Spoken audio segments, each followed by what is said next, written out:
ನಾಡಿನೆಲ್ಲೆಡೆ 2026 ಹೊಸ ವರ್ಷವನ್ನು ಭರ್ಜರಿಯಾಗಿ ಸ್ವಾಗತ ಮಾಡಿಕೊಂಡಿದ್ದಾರೆ. ಈ ನಿಟ್ಟಿನಲ್ಲಿ ಈಗಾಗಲೇ ನಿನ್ನೆ ರಾತ್ರಿಯಿಂದಲೇ ಸಾಕಷ್ಟು ಮೋಜು ಮಸ್ತಿಯನ್ನು ಯುವಕ ಯುವತಿಯರು ಮಾಡಿರ್ತಕ್ಕಂಥದ್ದು. ಆದರೆ ಏನಿದು ಹೊಸ ವರ್ಷ ಜನವರಿ 1ನೇ ತಾರೀಕು ಆಗಿರೋದ್ರಿಂದ ಸಾಕಷ್ಟು ದೇವಾಲಯಗಳಲ್ಲೂ ಕೂಡ ವಿಶೇಷ ಪೂಜೆಯನ್ನು ಸಲ್ಲಿಸೋದಕ್ಕೆ ಭಕ್ತಾದಿಗಳು ಬರ್ತಾ ಇದ್ದಾರೆ. ಅದೇ ರೀತಿ ಏನು ನಾಡಿನ ದೇವತೆ ಚಾಮುಂಡೇಶ್ವರಿಯ ದರ್ಶನಕ್ಕೂ ಕೂಡ ಚಾಮುಂಡಿ ಬೆಟ್ಟಕ್ಕೆ ಮುಂಜಾನೆಯಿಂದಲೇ ಸಾಕಷ್ಟು ಜನ ಭಕ್ತಾದಿಗಳು ದೇವರ ದರ್ಶನಕ್ಕೆ ಬರ್ತಾ ಇರ್ತಕ್ಕಂಥದ್ದು. ಈ ನೆಲೆಯಲ್ಲಿ ಚಾಮುಂಡಿ ಬೆಟ್ಟದ ಪ್ರಾಧಿಕಾರ ಕೂಡ ವಿವಿಧ ರೀತಿಯಾದಂಥ ಹೂವಿನ ಅಲಂಕಾರ ಹಾಗೂ ಏನು ಬಹಳ ಪ್ರಮುಖವಾಗಿ ಈ ಬಾರಿಯೂ ಕೂಡ ಏನು ವಿಶೇಷ ವ್ಯವಸ್ಥೆಯನ್ನು ಕೂಡ ಮಾಡಲಾಗಿದೆ.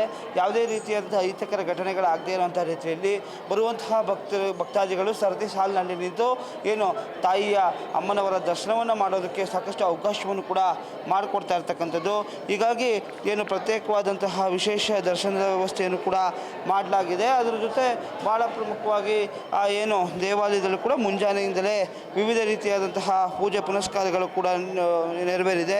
ಹಾಗೂ ಏನು ಗರ್ಭಗುಡಿಯಲ್ಲಿರುವಂತಹ ಮೂಲ ದೇವರಿಗೂ ಕೂಡ ಏನು ವಿಶೇಷವಾದ ಅಲಂಕಾರವನ್ನು ಕೂಡ ಮಾಡಲಾಗಿದೆ. ಹಾಗೂ ಉತ್ಸವ ಮೂರ್ತಿಗೂ ಕೂಡ ವಿಶೇಷವಾದಂತಹ ಅಲಂಕಾರ ಮಾಡಲಾಗಿದೆ.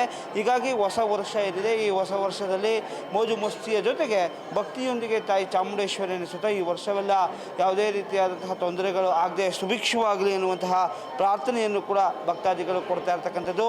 ಹೀಗಾಗಿ ಈ ಹೊಸ ವರ್ಷದ ಹಿನ್ನೆಲೆಯಲ್ಲಿ ಏನು ಈಗಾಗಲೇ ಏನು ಚಾಮುಂಡಿ ಬೆಟ್ಟದ ಪ್ರಾಧಿಕಾರ ಕೂಡ ಸಕಲ ಸಿದ್ಧತೆಗಳನ್ನು ಮಾಡ್ಕೊಂಡು ಬಂದಿರತಕ್ಕಂಥದ್ದು. ಹೀಗಾಗಿ ವಿಶೇಷ ಪೂಜೆಗಳು ಕೂಡ ಏನು ತಾಯಿಯ ಸನ್ನಿಧಾನದಲ್ಲಿ ನಡೆದಿದೆ. ಕ್ಯಾಮ್ರಾಮನ್ ಪ್ರಜ್ವಲ್ ಜೊತೆ ಯಶಸ್ ಮಾವತ್ತು, ನಿಮ್ಮ ಧ್ವನಿ ನ್ಯೂಸ್.